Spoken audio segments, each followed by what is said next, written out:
What's going on, guys? We're back with another one of me and Bronte's talking videos. This is episode 2 now. Coffee talk. Yep, just a little coffee talk. And we wanted to talk about the fire because I never really gave you my point of view. Like what was going through your head. Yes. And there were some people asking me like, how was your reaction? What did you think? So we figured we would just sit down and talk about like what exactly was going through our heads when that like a happened. timeline of like how you were dealing with it because you didn't know any real information on me or the car until until the car pulled back up on the wrecker. Yeah. You had like no information as the car was. I knew. You knew there was a fire and I was okay, but you didn't know the extent of anything. Yeah. But for me, it was more so just that time frame that was the most like scariest for me. But also, I don't think I ever told you what happened before as well. That now I'm just remembering. Do you want to go first or should I go first? How about you go first and start wherever you want in your side of the story. All right. So we were pulling up to go into the starting line, and I think I might have told you this, but there were people like waiting there, and I almost didn't get in. I don't know if I told you that, but the woman stopped me. And they were trying to stop you. Yeah, I had like a neck wristband that said crew on it, but I didn't have a wristband, and we were never told that we needed a wristband. I guess some miscommunication, whatever, but I almost wasn't let up there. Yeah. Like, thank God we were with Matt and Alpha, because Matt was like stuck up for me, and we were like arguing with this girl for a minute, and we had to pull the induction performance. Well, that's crazy sponsor. to me because you had a crew. Like, I know you were crew as far as they knew. I walked up there all day, the whole weekend without anything really. Yeah, it was. They stopped you because. Yeah. I don't know, like maybe they saw a girl walking up there and they were like. I think it was just like a random pick. They kind of saw me because there was a bunch of people walking through. But after that, I was thinking, I was like, oh my God, imagine I wasn't up there for that, and then people start calling me. Like, I was just like, oh my God. Okay, so then we pull up, and I mean, it was all fine and dandy from there. Major pass, I went all the way to the front, I'm filming, I'm like, cool. So you make the pass, and I was like, I said the time, I think, I was like, it was 9 something, I was like 9 or 8. No, it was 8, 9. Yeah, okay, yeah. I was like 8, 9 at 121. I was like, that was a slow pass. Like, I was like trying to talk normally, but all I saw was like the poof of smoke, and I honestly at first thought it was the parachute, and just like, I don't know, I just thought it was something more normal. I thought it was something to do with the parachute. And so I turn around after just talking normally, and Fred from 1320 Video was there, and he comes up to me and he goes, that was a fire. And I was like, that was a fire? That's what I said back to him, and I like stopped the camera, and I like looked at him, and I just like, I don't know, I never want to relive that moment, but I was just like honestly having like a panic attack, and I started crying, and I was just standing there, and thank God Fred was there in that moment, because he was talking to Matt, who was like up in a stand somewhere, who could see Cooper, and Fred was like, he's gonna tell me when he's out. And I was just standing there, and I was like crying, and Amber and Maddie also came up to me and like were standing with me, and thank God they were there too. James's wife and Garrett's girlfriend. Yeah, were standing with me, and Amber's a nurse too, so she's like very good at, like, and she deals with James, which yeah, like she's used to this stuff happening. So they were both like helping me remain calm, and finally Fred was like, I was just waiting for him to say that he's out, and like that's all I cared about. And finally when he was out, I just was like, it was the biggest relief, and I was just like, holy crap. And I was like crying, and I was a mess. I was freaking out because I just like didn't even realize. And then when he told me it was a fire, I was like, oh my God. And then I walked back with Amber and Maddie, and Amber drove me over to you. And then as I was driving back, Garrett called me because he was down there, and he texted me. He was like, he's good. And then he called me, and he was like, he's good, like, don't worry. He was like, I got a video for you guys. I thought that was the funniest thing. I was like, I don't care about the video, but thank you for calling me that he's good. But that was kind of really my point of view. Yeah. That was really all that happened. And then Amber drove me back with a golf cart, and I was just waiting there for you. And then when you pulled up with the tow truck, and I saw you were filming and smiling, I was just like, oh, okay, really not that bad. But that's definitely a moment that I you never like think something like that would happen, and it was weird because you showed me that video of that guy, what was his name, in that bad fire.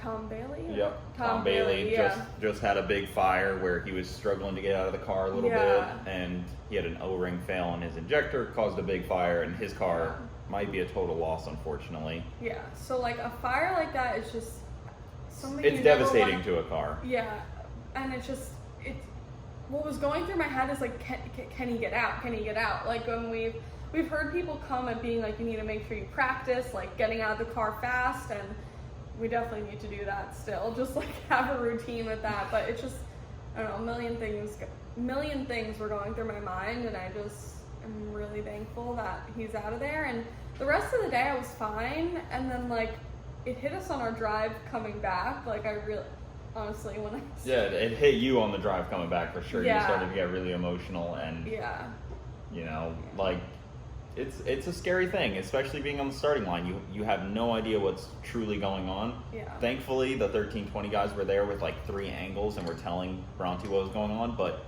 if that was a test and tune, I mean, you wouldn't know.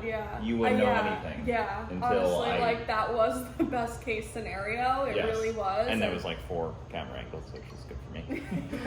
Good for the video. Yeah. And then like I'm glad we can laugh about it now because everything's fine and you're fine. So. Yep, the car's going back together and the car's not hurt. I mean, the car's slightly hurt, but not bad. I literally I'm serious where I feel like I'm getting like shaky talking about it because it really like didn't hit me until after because we were just laughing about it, making jokes, but I was just like, that's like a really serious, scary thing that like, and I have no, like you said, like I'm down at the starting line, I have no way to like get up there and come help you. It's like you just have to have the trust and capability in you and the fire team and the rescue team to get you out of there safe, and it's like, there's nothing, I just felt like hopeless, and I'm just like waiting to hear that you were okay, and it was just like the biggest relief that you were okay because, oh, it's scary. I never want to go through that again. But that was my point of view on it and everything that happened, my timeline, what was going through my head, and when you hear fire at the starting line, you don't know if the whole car is up in flames. Like you have no idea what you're seeing, what like is actually going on because it was a top end fire as far as top end fires go. Like it wasn't a starting line. Like it was as far away as possible. Honestly, like I never imagined that would happen. Like you never think something like that would happen, and for it to happen kind of made me realize I'm like, this is a very serious, like scary sport sometimes. Like it's awesome, but it can be dangerous, and it's something that, you know, you're always like, I'm getting strapped into this 200-mile-an-hour missile just going down track, and it's like, and you hope everything holds on long enough to make it to the next pass. You know, you gotta make sure nothing gets rattled out. That's why it's up on jack stands after almost every outing and then getting unbolted. But you can only mitigate your potential chance of danger so much in these.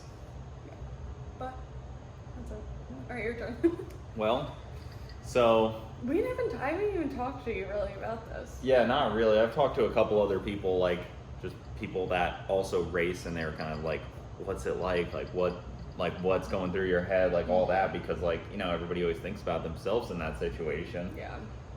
First off, I would like to give a huge thank you and shout out to the guys over at Houston Raceway Park. When you watch the video back, they were on the scene so quickly, it was insane. Like before the car even came to a stop, when there was smoke coming out, before there was even fire, they were already on the move. You could see right when you passed them, they turned right out, like they were really huge thanks to my buddy Brett in the other lane in the Mustang. He was ready to stop and come out and help, but they were already on the scene, so he didn't have to, thankfully. And then also Garrett, he was on the scene as quickly as possible filming, and before I even had my race suit unzipped, he was like, I got a video for you, I'll airdrop it to you right now.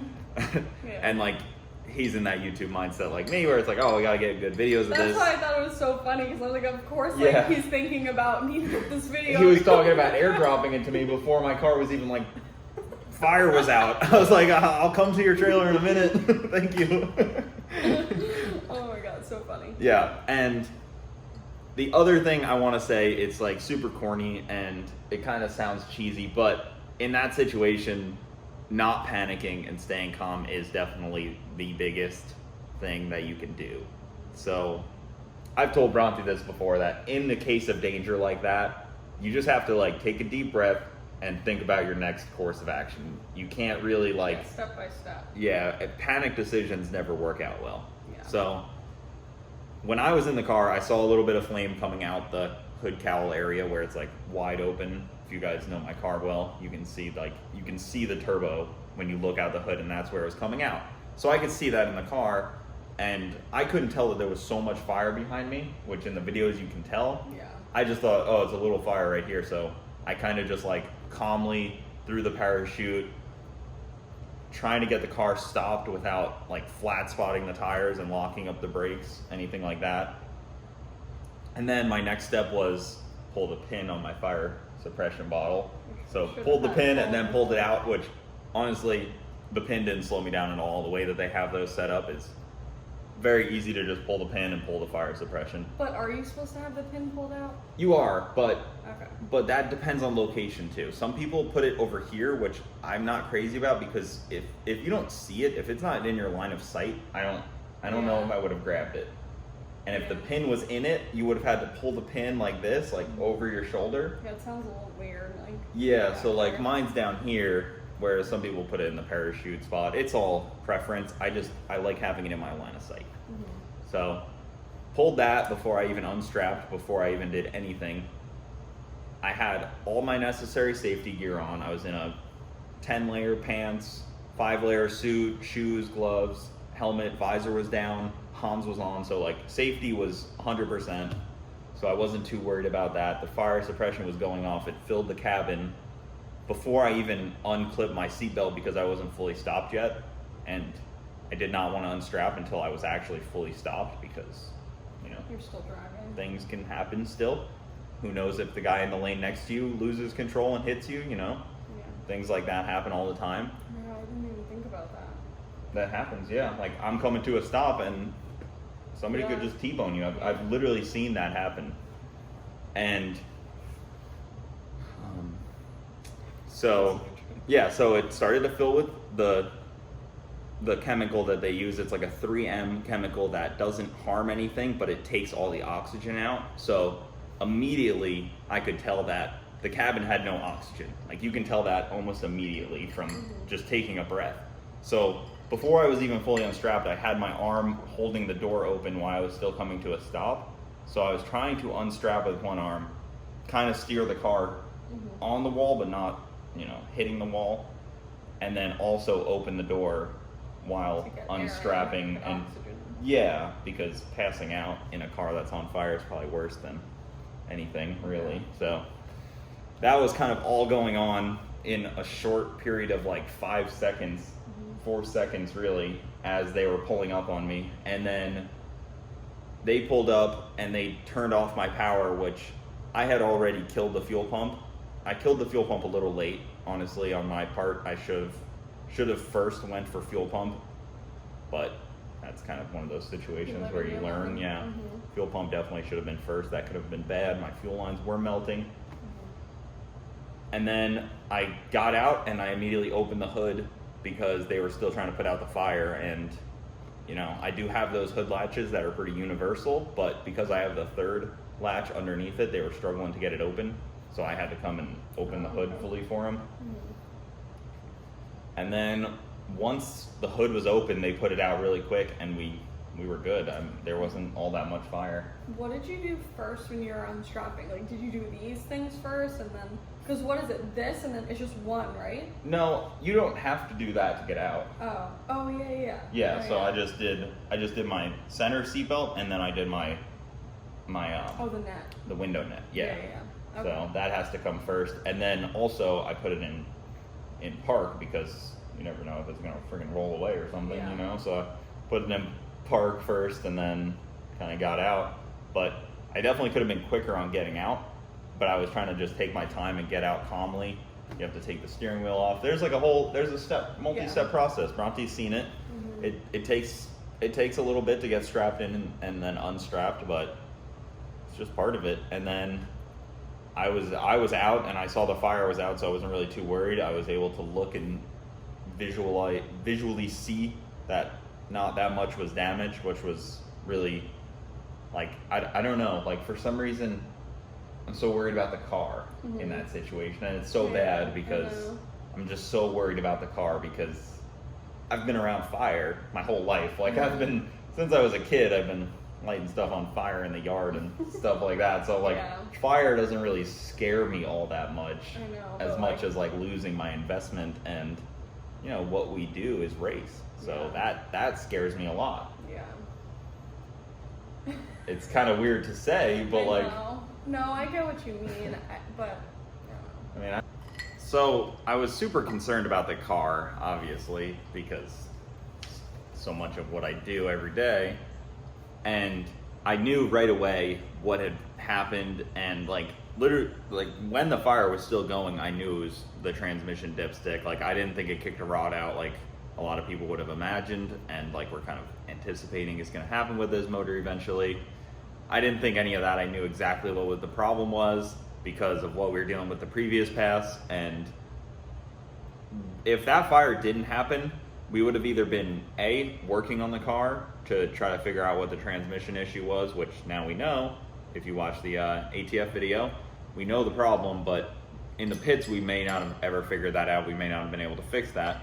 So we knew what the problem was now, but if the fire didn't happen, I don't know what our next step would have been, because the car was not in a position to make a fast pass. It was already having issues trans-wise, dump valve-wise. So realistically, unless we got that fixed, I don't think I would have made the first round of eliminations pass. And ironically enough, I found out later that the person we would have been racing first round didn't show up. So we would have had a first round bye. We would have automatically moved into second round. Oh my god, no way. Yeah. You told me that. I know. I just funny enough, I was actually supposed to be racing what's his name? Alejandro, I think his name is, with the Mustang channel. YOLO Douchebag TV. I was supposed to be racing him. So that would have been a fun race. Yeah. But that's pretty much the gist of how the fire broke down for me. What were you thinking when you were riding back in the tow truck? I don't know. I was really just, it's hard to say because it's like, it's embarrassing in a way. You know, as stupid as that is, it kind of is, because you're like, you know, your car broke, you know, you do all this work on it and you come out here, but people understand. No, it happens to for everyone, sure. But and I get what you're saying. There was 50 people that day before me that broke their cars, you know. It's not like it was just me in any way. Yeah, totally. I was one of the few people that didn't oil down the track when they broke. I broke and they were able to clean it up quick because I have a belly pan. For having a belly pan. Yeah, one of the few people that have a belly pan, so I definitely recommend having a belly pan. I definitely recommend getting a fire suppression, and I also urge everyone to use all of your safety measures. If you have a helmet that has a visor, put the damn visor down. If you have race shoes, wear those. If you have thick gloves, wear those. Like, I see so many people that have a bag full of race gear and then they don't use it all. They pass tech with that race gear and then they just pull into the lanes without it. Or all these people that race with their visor up. It's so dangerous. That kind of stuff, like, it's just, you just gotta, you dress. It's a good learning thing that you can come out with that. Like, really make sure, I mean, you've always done that, but like for other people, make sure you're wearing all of your safety equipment and have a fire suppression system in your car. Well, because like 99% of passes, I will never need that stuff. Yeah. I don't dress in that stuff for the good passes. I dress in that stuff for the bad ones. Yeah. And, you know, there's like a saying when you ride motorcycles, you dress for the slide, not the ride. It's the same goes for a race car. You dress for the fire, not for the, you know, good pass. Yeah. So that's what I take away from it, which I've been trying to be Mr. Safety in a way when I race, but now I have a whole different outlook on it for sure. Yeah. And I guess that's kind of it for our point of views. I don't think there's anything else really. That's the gist of it. That's how I felt during it, and and how I felt during it. Yeah, You were probably in more distress than me. Yeah, I was. I definitely was. You guys saw me right after the pass. I was okay. I wasn't in shock. But I saw like, people say like, "Oh, he was in shock." I wasn't in shock. I was just I feel packing like up my you parachute. were so calm though because you only saw the fire in the front, like, you know, because that even when we first saw the footage of the fire in the back, I was like, oh my god, I didn't even realize it was that bad, you know. So I feel like when you first got out of that car and you're just like, oh. Right, it was under the car, out the back, and definitely looked more crazy on like if camera. you saw that fire when you got out of the car, you know, or something, if it was still going like that underneath, then it would have been, you would have been, I think, a little bit more frazzled. But and I also would like to keep a fire extinguisher in the car, like an actual handheld one, just in case too. I think I need to look into that as well because, you know, can't hurt to have. Yeah, what I use as fire suppression is just like tries to get the whole car, but if you're trying to directly get something, it's a little harder. So. But usually the fire safety people have that, but it can't hurt to have. Yeah, they don't always get to you quick. Yeah. Not everywhere. But All that's right. it. I'm wrapping this up. Well, Bronte's cutting the ramble. No more rambling. Yeah, he'll go on for days and days if I don't. Yep. Let's do this. All right, but that was it. I hope that was pretty interesting for you guys to watch and hear our points of view on the situation, and I hope you guys learned something from it. But that's it. Yeah. Thank you guys for watching. We will see you on the next one because we do enjoy talking. So, see you guys later.